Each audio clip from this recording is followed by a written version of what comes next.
Hello, welcome to Just Ship It. I'm Anthony Zoller, and I was fortunate enough to sit down with Tony Palermo, co-founder of Tony P's Dockside Grill.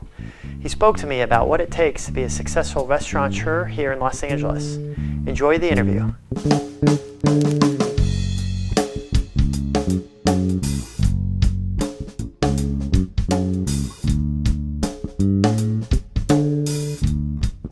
Where did you grow up? I grew up in the Lower East Side of Detroit, Michigan. Okay, and were you always involved in the restaurant industry? I started working in kitchens when I was 13, Okay. and I was just a schlepper. I'd run stuff up and down the streets, and I really started working in kitchens when I was about 15. Okay. But I was working in the restaurant business. I was 13. And how did you get into the industry? Was it your parents or? No, actually, I needed to go get a job.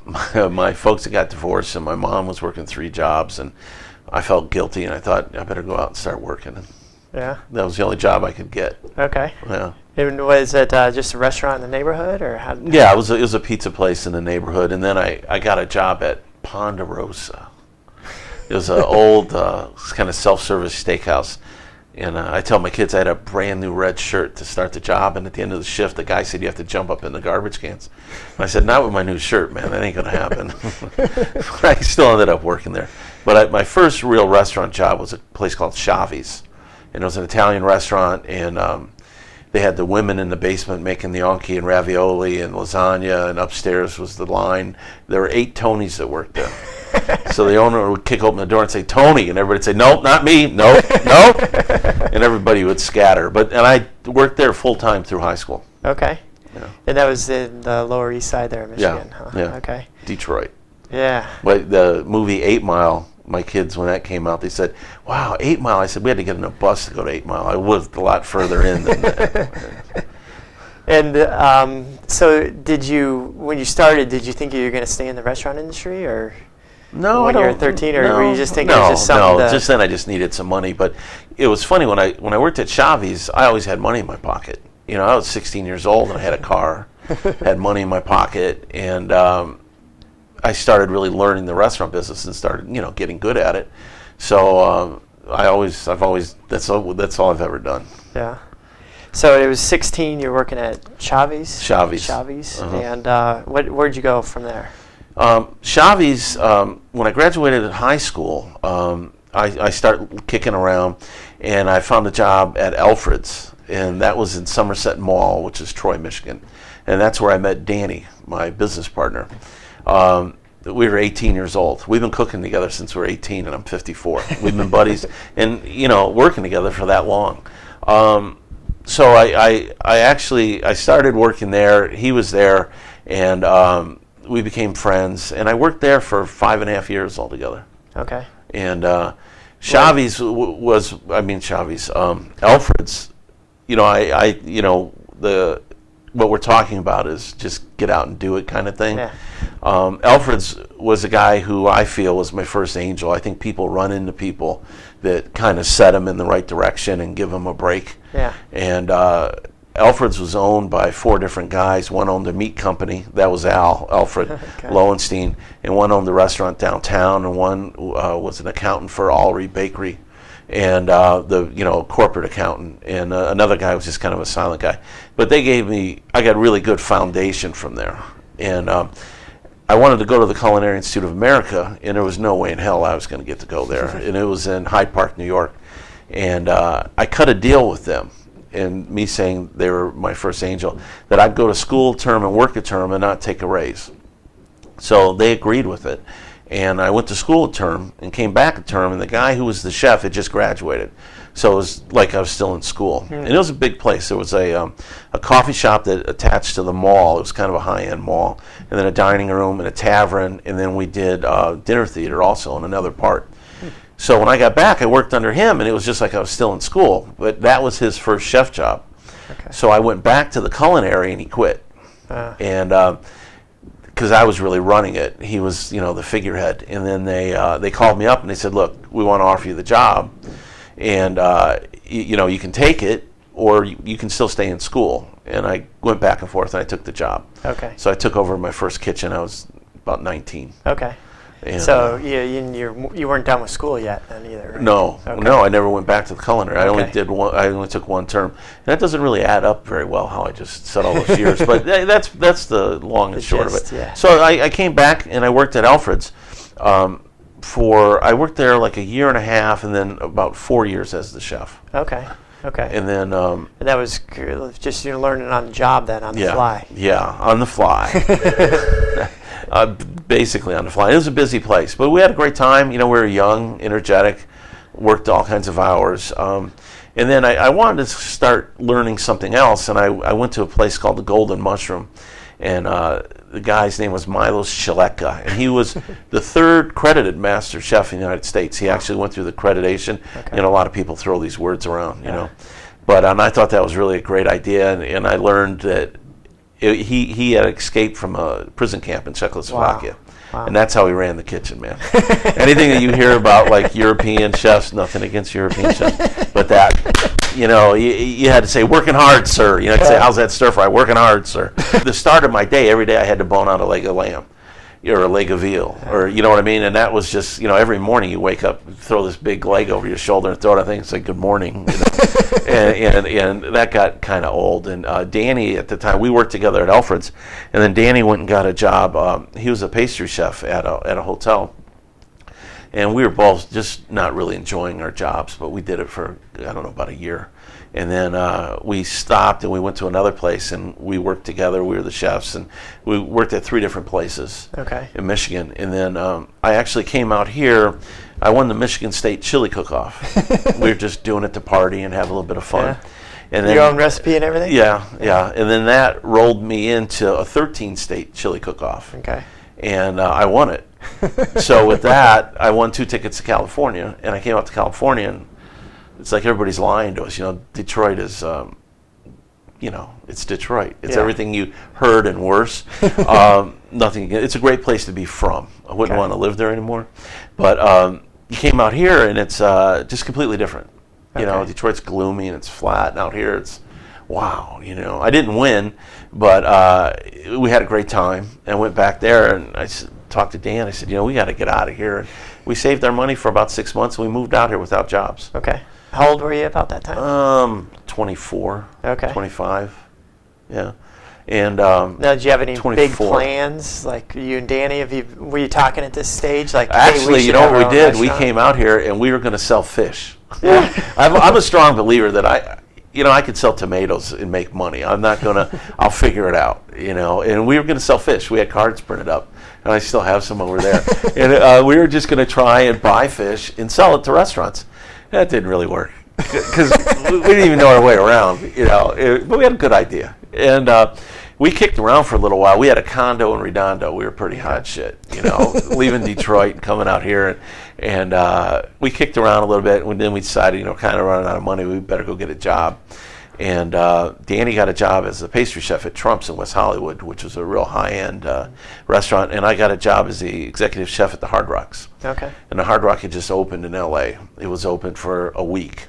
Okay. And actually, I got a job at Lawry's Prime Rib, but there used to be another one called The Grill. And I was the night chef. And just to get a job, get my feet wet. And then I answered this ad in the paper and said, do you like loud music and this and that and everything else? And I had no idea. But they had hired a chef who really didn't know what he was doing, and they were doing 1,300 meals a day. Wow.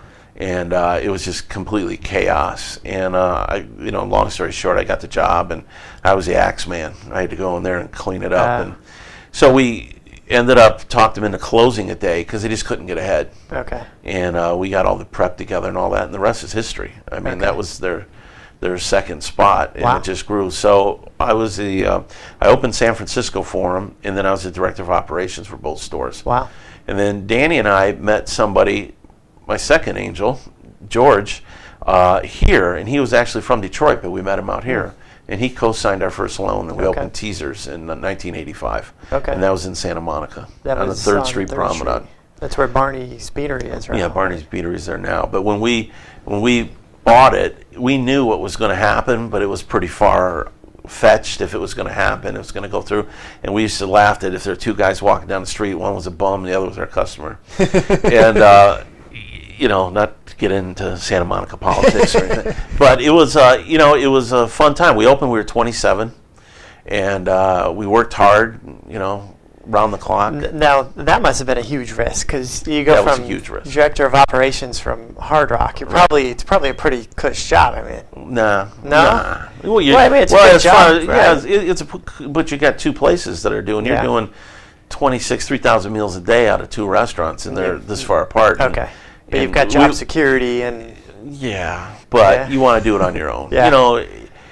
We both have run restaurants for people, and it was time that we wanted to do it on our own. And luckily, George believed in us and co-signed our first loan. Okay. Now, how did you meet George? Through another friend. Yeah. And he's in the medical business, and another friend introduced us, and we kind of hit it off. And we actually we got together at a restaurant one day and did it on a paper napkin. Yeah. And it was great. It was an American. We're an American success story. Okay. We didn't have any money. I mean, just we grew with it, and so it was. So you sketched it out, teasers on the back of a napkin, and. Well, we came up with teasers. Oddly enough, we sketched out the agreement on how we would work the money. Teasers, though, what back then, this was '84. Grazing was the big hit. Okay. Everybody wanted to go in and have little plates and graze. And that's what they call it, grazing. Okay. So that was probably the hardest time that Danny and I, from a friendship thing, because we fought over that menu, man. The menu is actually on the wall. Okay. See that big thing over there? That was our first menu. We had an item on there called the Daring Diner. And in Detroit, in Greektown, they have this flaming casera cheese. And it's a casera cheese, and you keep it in ice water. You lightly flour it, throw it in a hot pan, take it out, throw a shot of vodka on it, and it ignites, and then you put it out with lemon, and you spread it on cheese. It's great. So we had this vision that we were going to do this. But the way we came up with teasers, we came up with having a lot of appetizers. Originally, we were just going to open with just appetizers in a big, huge bar. We had a 66-foot bar. And then appetizers, appetizers, teasers is kind of how the name came about. And that was before there was Hooters, and so it didn't have any kind of name like that, but it did further along. That's another story. But we would say, okay, well, what if somebody wants a salad? So there's all of a sudden there's 6 salads on the menu. And what if they want a sandwich? There's 5, 6 sandwiches. So the menu grew and grew. But that's how teasers kind of came about. Appetizers, appetizers, teasers. So this Daring Diner thing, we got the sizzle pans and got all the things, and we'd practice it, and I'd even lit my hand on fire at home trying it. And then the restaurant wasn't built out yet. The only thing that was built completely was the walk-in. So we used to have employee meetings in the walk-in, and we were training the waitresses and everything. And then we got to that, and we looked at each other, and we said, nah, it's just not going to work. And back then, you had to print menus. It wasn't how you can do it now, cut and paste and all this. There was block printing, and, so we had the menus already printed with the Daring Diner. We never served it. It was everybody came in and said, I want one of these. Well, you can't have that, because we're not going to set the restaurant on fire. And little Susie over there is not going to be able to handle the fire. When it lights up, it's just not going to work out. But Teasers was a really fun time. I mean, we grew up with it, and the promenade changed. And what was the main kind of motivation to go from working, for somebody to start your own?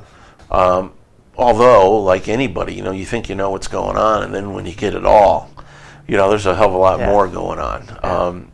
But you're making money for other people. It's just a matter of you figuring out how to do it on your own. Yeah. And like I said about the angel thing, I said, without George, it would have taken a long, long time for us to build up enough equity to open something. Was it hard? You were in your 20s then, right? 27. And talking to George and figuring out the money and. Well, it was. You know what? It was never hard. It was always, it was. Did you ever lean. think to yourself, like, what am I doing? Oh yeah, but it's America. They can't take away your birthday. Somebody told me that. It is. Well, you told me when I started my law firm. The great thing about America, if it doesn't work, they can't kill you. Yeah, they can't. They don't kill you here. They don't chop off your arm or anything. But we were teasers. We were there for 18 years. We had a good run. In the restaurant business, the stuff that you hear that 80% close after the first year. It's the restaurant business is hard, but it's not a secret. It's good food, good service, reasonably priced, and give the customer what they want. But to do that, you got to work a lot at first to, make sure that everybody. We sleep on the desk. I mean, back, we had paychecks we'd pay ourselves but couldn't cash them. I had a pile of paychecks on the dresser that you ate at work. Yeah. We were single, and you got through it. Yeah. Because with us, they remodeled the promenade. We had a 8-foot fence 8 feet in front of us for a year. And there was a corridor that you had to walk to get to. And we had this huge sign, it was like 25 feet, that said, "Come to Teasers," this and that. And every night when City Hall closed down, we'd go hang up the sign on the fence. And then at night, we'd take the sign back in. And we did this for, a year and a half. But we started these bartending contests. And what we did is we went to all the local bars. And we said, okay, if you come in, we're going to judge you. We're going to have a contest with like 4 bars or 5 bars, and we're going to judge you on taste, quality, and showmanship. Okay. And whoever brings in the most people will get a $50 bar card. Okay. And then we had judges, so we got the Raiders, and all these guys would come in. So it was big fun. We were so crowded. It was packed, and nobody knew it because nobody was down there. Yeah. We were the only guys down there. Huh. But, and this is before 3rd Street was shut off, right? Yeah, and you were part of that process too, right? Yeah. Danny was on the board for the 3rd Street Promenade. I was involved with the Chamber of Commerce and the Visitor and Convention Bureau. We sat on all those boards. And at one time when we had the marina, and I was on 11 different boards. Wow.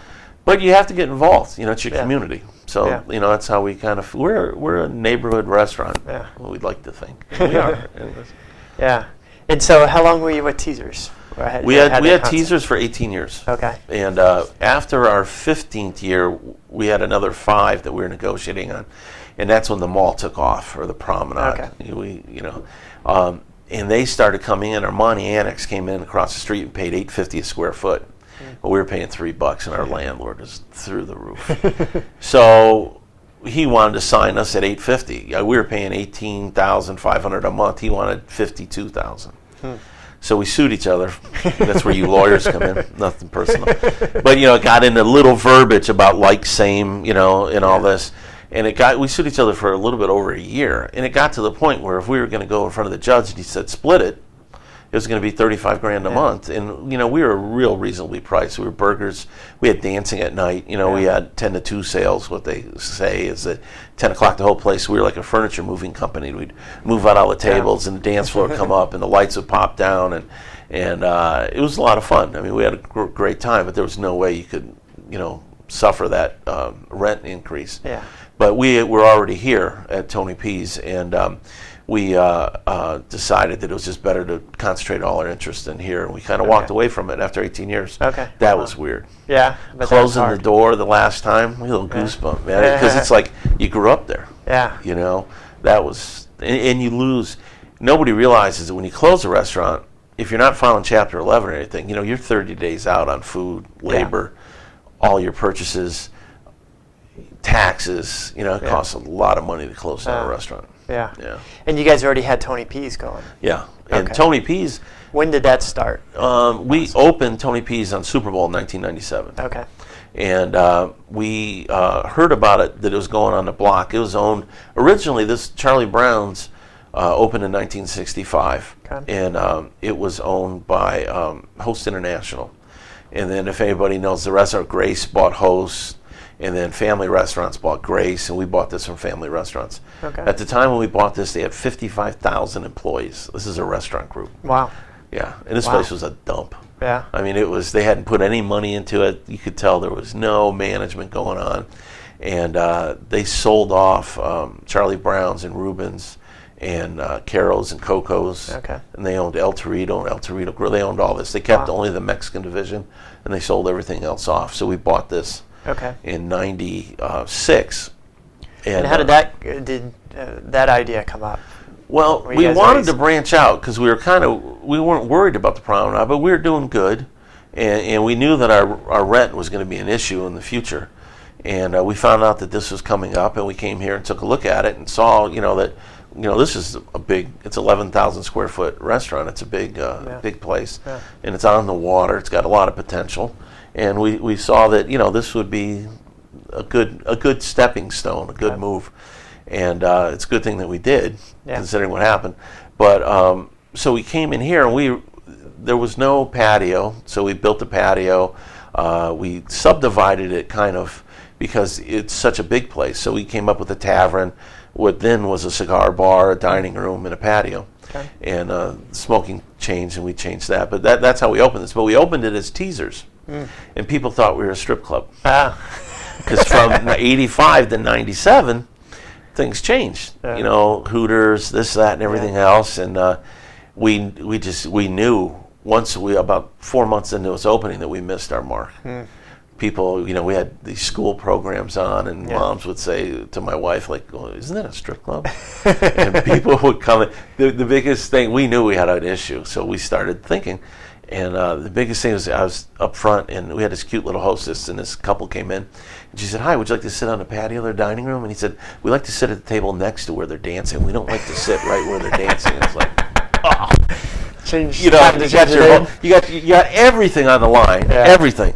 You know, now you got the Eller place, your houses, everything is in. You know, it's the poker game of life. You know, all in, and they think we're a strip club. So, and that's the other thing too. You know, how do you go from, you know, you're doing well on 3rd Street, and you're probably pretty comfortable there, and then you're like, well, let's risk it all and start another one. Well, I mean, how do you make that jump? We thought we were still young, but we weren't. We had kids by then and everything. And how do you motivate to do that? How do you motivate? I don't know. You know, I think the restaurant business itself, you know, why do some of these guys have 10 restaurants? All these guys that have 10, 15 restaurants, they all come back and they say, I wish I still just had one good one. And I said, well, we do.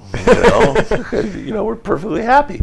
But to motivate to do that, it's not greed. It's more just you want to have, you want to branch out. You want to do something else. You know, the thing in the back of your head that says, let's do it. Yeah, let's just go for it. Yeah. So we changed. We got out the blackboard and came up with names, and we came up with Dockside Grill, and Danny actually came up with Tony P's because we wanted to put a name on it. And I was on a bunch of these boards and all this, and had my feet out there, and he came. I said, "Are you sure?" He said, "Well, you might have to pay a little bit extra every year, but let's do it." And we did it. And what we did was we got everything in place. We had new uniforms, new menus. Just the sign, everything was ready. And on St. Patrick's Day, we swapped it. We switched it out. We changed the sign, the new uniforms. We did it all overnight. Okay. You know, this is like entrepreneurship at its finest. We've taped signs on the phones, Tony P's, because you pick it up and go Teasers. And we switched it overnight, and our sales went pink. Okay. And people just didn't know Teasers. See, Teasers on the Promenade, we had a patio that sat 60. And before, we opened without a sign at Teasers for 3 years. We didn't have enough money to buy a sign. Until George said, what's wrong with you guys? God, here's some money. Get a sign. I'll never forget that conversation. It's like, you guys nuts? You have a sign? But we were doing okay business, but not enough to afford a sign. My point with Teasers on the Promenade, we had been there so long. And people knew it was a restaurant because people were sitting on the patio before they even saw the sign. Okay. You know what I mean? Yeah. But here it's more of a destination, and it just didn't work. It was back up and punt big time. Okay. And it worked. Yeah. So, you know. Yeah. So here we are. So now you've been operating Tony P's now for how long? We're in our 15th year. Wow. We had a crossover of about 3 years. We had them both going for a little over 2.5, almost 3 years. Okay. So we're in our 15th year. Time flies. Yeah. Have you ever thought of doing another one? Now we're older. Wiser. You know, if we did another one, I don't have any issue with it being successful because we do everything we had to do some other stuff. But, you know, with LA traffic and, you know, you're not willing to put it all on the line again either. Yeah. You can't go all in. All the time. I mean, we have kids in college. I have 2 kids. He has 3. Yeah. We have 97 employees. You know, we have a lot of families that we take care of. Yeah. And are you going to throw it all out there again? Yeah. No, it's hard. No. It's hard. It's hard. I'm not saying it won't happen. Yeah. But it's got to be a good opportunity. Okay.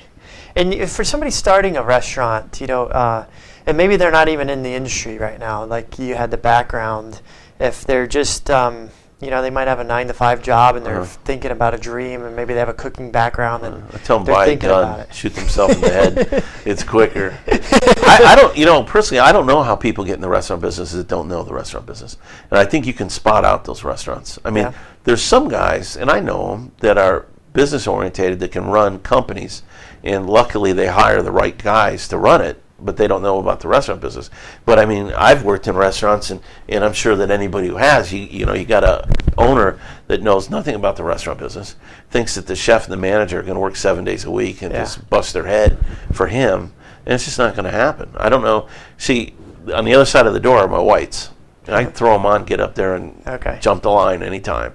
And I just don't know how, personally, somebody, you're at the you have a business and you're at the crutch of somebody else that can make and break you. I'm just not into that. I just much rather I can put the whites on, and you don't want me back there, so you better get your shit together. So anybody thinking about it, just do it. Well, I just think that there's so many moving parts. I think the restaurant business, you're a manufacturing company. You're taking a raw product in the back door. You're making it an edible product. You're serving it. You're disposing of it, and you're sending them on your way, all in like an hour and a half. If you screw up a car for GM, they might know 2 years later that they have a thing and they got to do a recall. You got about 10 minutes till somebody figures out that somebody didn't wash the spinach right and there's sand in it. It doesn't, But the restaurant business, I like it. I love it. It's what I've always done. But you better know what the hell you're doing. Okay. And it sounds like you made it so easy. You and Danny are out here in LA, and you meet George all of a sudden, and you've got some financial backing. But for somebody out there that is thinking about doing this, or maybe even has a restaurant, is looking for that kind of financial backing, how do you go about finding those people? And I don't know. That's people have asked that, and I just think I think the biggest thing is, if you see an opportunity, and it's something I try to teach my kids, is that opportunity knocks. It's up to you to get off your ass and open the door. And I think that everybody comes across things that if they move on it, they can take advantage of it. That you have to be a self-starter and go after it. I'm sure that anybody you talk to has had a couple things in their life that if they would have got up, or if they would have, chased it, it would have worked out. And they always sit in the back of their mind and wonder, oh man, should I have done that? I'm a firm believer of I don't really believe in luck. I believe in opportunities, and you make your own luck. Because I could easily not call this guy or that guy, and it wouldn't happen. It's hard, in restaurants now. When we grew up in the restaurant business, if you pulled a prime rib out of the oven, medium rare every time, you were a star. Now that really has nothing to do with it. You better know how to do that. But you better know how to do legalese and the legal and the insurance and workman's comp. I couldn't imagine. The list is long, and like I said, and people don't realize that we have 97 employees. Now, a law firm. What do you guys got? What do you have? 6? 6 people. 6? And, there's just so many moving parts. I can imagine. And you have to know what everybody's sick, this, that, It'd be tough. What would you recommend for somebody that's either starting and has a startup restaurant, or is thinking about doing a restaurant? Like, what's the lesson you've learned? That's something that you've done wrong that you could tell them, don't do this. One of the biggest lessons is you never read your own press. And it's true, though. I mean, some of these people, they get a little article, and they, they say that you're the mayor of your own city. The restaurant business, it kind of encapsulates you, because, we learned a long time ago that you have to get out, and you have to get into the neighborhood, and that's one of the biggest lessons that I would tell people, that you standing in your restaurant all day long and just working and not getting out is the biggest problem you could ever have, because join the chamber, meet people. I call it shaking hands and kissing babies. You got to get out there and do that so that people know that you're part of the community. We deal with we have this thing on our website, Giving Back. There's 410. I read it the other day. 410 different nonprofits that we've worked with. Wow. It's a lot. Yeah. But you know, I kind of think if somebody's having a silent auction or something, and I can give this thing $50, and somebody's got to bend over and read it, you know, if they have 200 people there, it's kind of worth it. Yeah. So it's a paying win-win. It forward too. Play it forward. It's a win-win situation. Yep. You know, we do a lot of things with different nonprofits. We get a new customer that might have not been here, and you know, they get some money out of the deal. Yeah. So it works. I think that's one of the biggest problems at restaurants starting out. But you got to be pretty organized to leave, because most of this stuff happens during your dinner hour or during your lunch hour. So you know, you have to be real self-centered in what you're doing, that you feel confident enough that you can walk out of the restaurant and go do this down the street. Okay. And you know, I mean, just growing up in the industry and the lessons you've learned, and now we're dealing with Facebook. I saw upstairs you guys are big on Facebook. You got websites. We were talking about websites before we did the interview here. You know, is it hard to keep up with the change in the restaurant industry? And I bet it's totally different than when you started when you were 13. You have to. You know, I think if you're in the restaurant business, you have to learn how to change quick. Yeah. You know, see, we're not a moving target. You know, I know one of the executives in Taco Bell. It takes them 2 years to roll out a product. I can change everything in a night. You know, I mean, it's the joy of having, you know, one, you know, but I mean, now with the way computers are and everything, I do all the menus, and we do our own in-house printing. I mean, we can literally flip things overnight, and we do. Yeah. And you know, when the recession started to hit, you know, we changed our menu, and we went into half sizes, half salads. We went into personal appetizers. We took a lot of our 12-ounce steaks down to 8-ounce steaks. Okay. So people could still afford to come out, and they didn't necessarily want a 12-ounce steak. An 8 ounce is fine. Okay. Or, you know, half salad, they can come out for $10 instead of, you know. So at lunch, you know, we might have 8 ladies having half salads and water, but we still got 8 people sitting in here. So I think you have to adapt. Okay. And change as quick as you can. Okay. Great. And then before we get going, where can people learn more about Tony P's, or your website? TonyPeas.com. Okay. TonyPS.com. Okay. And Facebook. And Facebook, right? Yeah. I'm not in, you know, my daughters are pushing this. There's a lot of different things going on now. You know, I don't know how to Twitter yet. I haven't figured that out. I can Facebook. But I have to remember to go on it. And there's Foursquare. There's, you know, to a certain degree, people, you know, I have customers upstairs that are in their 30s that live on that, you know, late 20s, and you know, I'm like, don't really feel 50. I don't know when I became the oldest guy in the room. I don't know when that happened, but you know, I mean, it's a different culture out there. You know, they're driving by and they're seeing, you know, they know more about your restaurant than some of the people that work there on a drive-by. Yeah. Well, great. Well, I appreciate your time. Well, thank you. And come to Tony P's. Yeah, come to Marina Del Rey, California. Yeah, we're open breakfast, lunch, and dinner on the weekends. So we only do breakfast on the weekends. Okay. Because the way the restaurant's designed, it'd be really hard. But on the weekends, we have great breakfast. Yeah, and you have a great breakfast buffet on Sundays, right? No, we don't do a buffet not thing. Buffet, yeah, we just have a good breakfast. We have a great kids menu too. That's right. Yep. We have, I think, the largest kid menu that I've ever seen. They get a little bag of toys, and you know, we're not following McDonald's, but you know. Let them play. It gives the parents 10 minutes to eat. Yeah. You know? No, I love when my kids come. And then outside on the patio, you have a nice view of their boats. And and we'll show you that view in a little while. Yeah. Or fit that in somewhere. All right, man. Great. Thank Appreciate you. your time. You got it. Thanks. Bye.